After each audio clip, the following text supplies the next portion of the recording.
Okay, part 4 of the Portuguese Gambit series. Last time we touched upon the amateur line briefly. This time we're going to look at it a little bit more because right away there's another gambit you can play, which is this. This is called the GESCHEV Gambit, and he'll usually take, which you respond by taking back with the knight. And he'll develop his knight, and this is how the GESCHEV Gambit usually starts, and you respond with e5. Well, I have seen e6 being played in one game, but unless you're going to somehow miraculously win in set number of moves, it's not very worth playing that. But anyway, another thing to note is that I don't know why it's in under Election's defense, even though it usually starts in the Scandi. But anyway, d3 is the usual move. Against bishop b5, you play bishop d6. You could play this instead, but it's a novelty you're going to have to look up on your own. I don't know the details on that one. Bishop d6, d4, e takes d4, knight takes d4. Castle's kingside, castle's kingside. Against d3, again you play bishop d6. Bishop e2, castle's kingside, bishop g5, rook a8. Castle's kingside, h6. And then he'll try to take this knight, but it's nothing to be scared of, because you get to develop a queen for free. Knight e4, queen e7, knight takes d6. Again, nothing to be afraid of, you can take off the queen. Knight e2, a6, queen, bishop f3, sorry. Queen c7. Yeah. And you're eyeing this diagonal.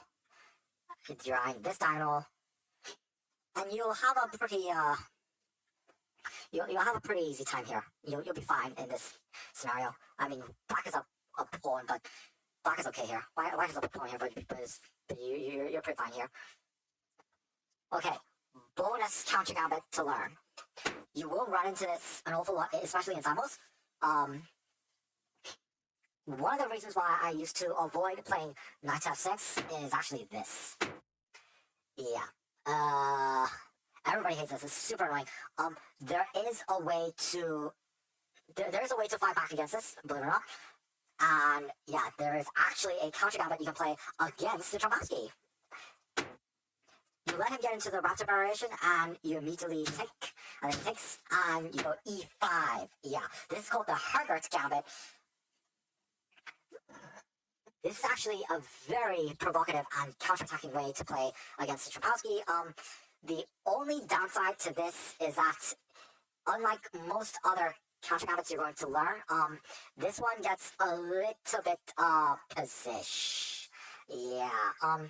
But as long as you know what you're doing, as long as you know how pieces work together, as you'll see in this example, you'll be fine.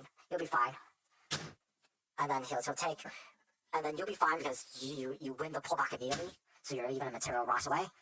Knight f3. Against this, nothing to be scared of. Queen g6, just back the queen up a little bit. Knight c3, bishop b4, because if he doesn't play knight c3, you do have this check. Oh, sorry, you do have this check, so something to be aware of as you play.